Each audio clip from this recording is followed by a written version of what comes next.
गांव के बाहर एक बहुत ही पुरानी हवेली थी। गांव वालों का कहना था कि रात होते ही वहां पर कुछ ऐसा दिखता है जिसे देखकर पूरा शरीर मानो जम सा जाता है।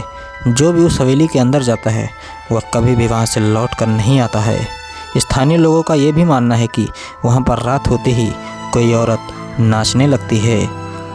रवि, जो एक नौजवान लड़का था, वो अपनी छुट्टियां मनाने के लिए शहर से गांव आया था। वहीं पर रवि को उस हवेली के बारे में पता चला। रवि ने कहा, यह सब अफवाह है, ऐसा कुछ नहीं होता। लेकिन स्थानीय लोगों ने रवि को मना किया कि वहां पर मत जाना, क्योंकि वहां पर कुछ ऐसा है कि अगर तुम जो उसे एक बार देख लोगे तो कभी भी वापस नहीं आ सकते हो।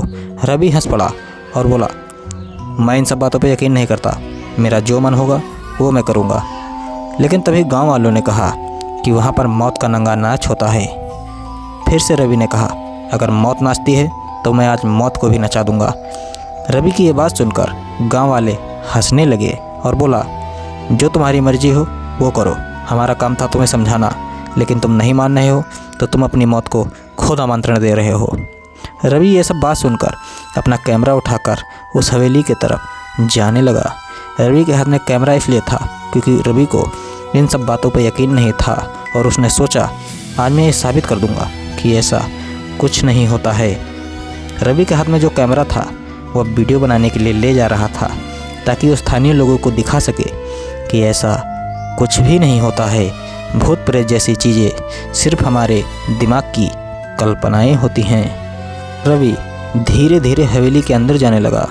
वह हवेली इतनी शांत थी कि रवि का एक कदम भी सभी के कानों में अच्छे से गूंज जा सकता था। धीरे धीरे समय तेज़ी के साथ बीतने लगा और घड़ी में अब 12 बज चुके थे। लेकिन तभी रवि को पायल की छन छन की आवाज़ सुनाई देती है और रवि सहम सा जाता है। देखते ही देखते वो पायल की आवाज़ धीरे धीरे और तेज़ होने लगती है और पूरे हवेली में फैल सी जाती है। अब रवि के कानों में वो पायल की आवाज़ साफ साफ सुनाई दी जा सकती थी।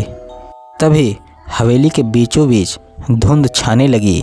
रवि ने सोचा, ये तो गर्मी का महीना है, अभी धुंध कैसे आ सकती है? धुंध तो सर्दियों में आती है। लेकिन रवि को क्या मालूम था कि अब रवि एक ऐसी मुसीबत में पड़ गया है जहाँ से निकलना उसके लिए अब असंभव सा लगने लगा। धीरे धीरे उस धुंध में एक परछाई दिखने लगी। धुंध हटने के साथ साथ वो परछाई एक औरत का आकार ले लेती है।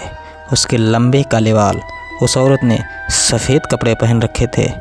उसकी आंखें एकदम चमकीली सी थी, मानो जैसे किसी ने उसमें कोहिनूर सा जड़ दिया हो। तभी रवि की नज़र उस औरत के पैरों पर पड़ी। रवि ने जैसे ही उस औरत के पैरों को देखा वो डर से सहम गया।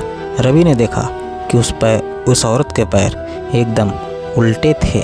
औरत के पैर एकदम विपरीत दिशा में थे और उसके पैर भी ज़मीन को नहीं छू रहे थे।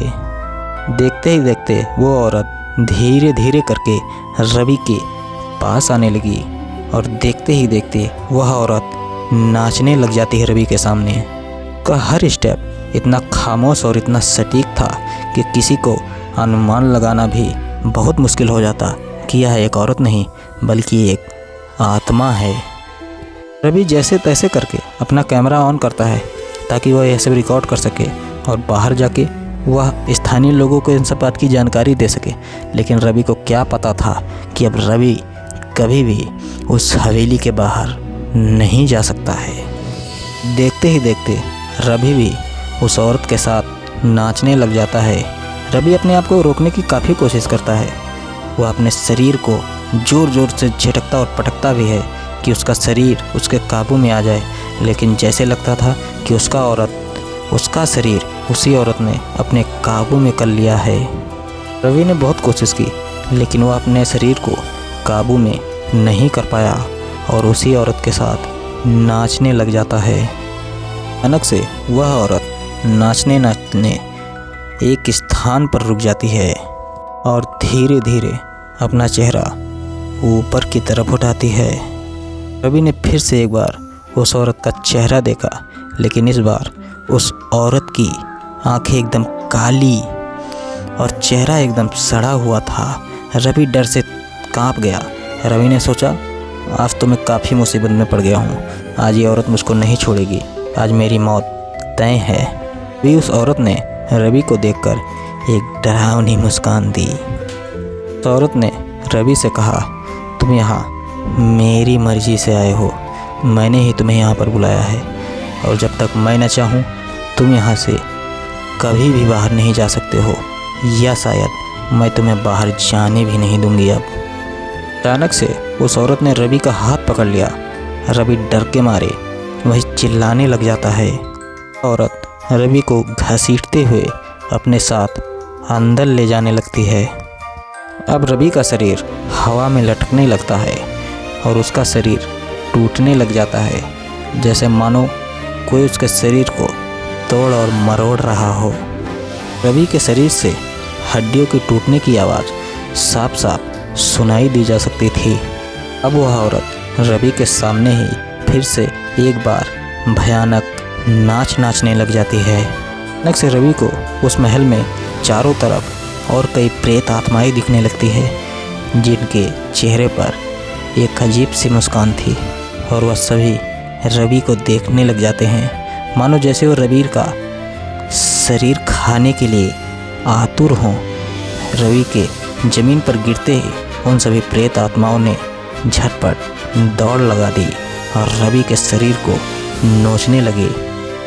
तभी रवि जोर से चिल्लाया, बचाओ, और वो सारी प्रेत आत्माएं एकदम से गायब सी हो गई। तभी रवि के सामने वह औरत एक बार फिर से आ गई। इस बार औरत के चेहरे पर एक अजीब सी मुस्कान थी, मानो वो इस बार रवि को खत्म करने के लिए आई हो। इतनी देर से जो चल रहा था, वह औरत रवि के साथ मानो एक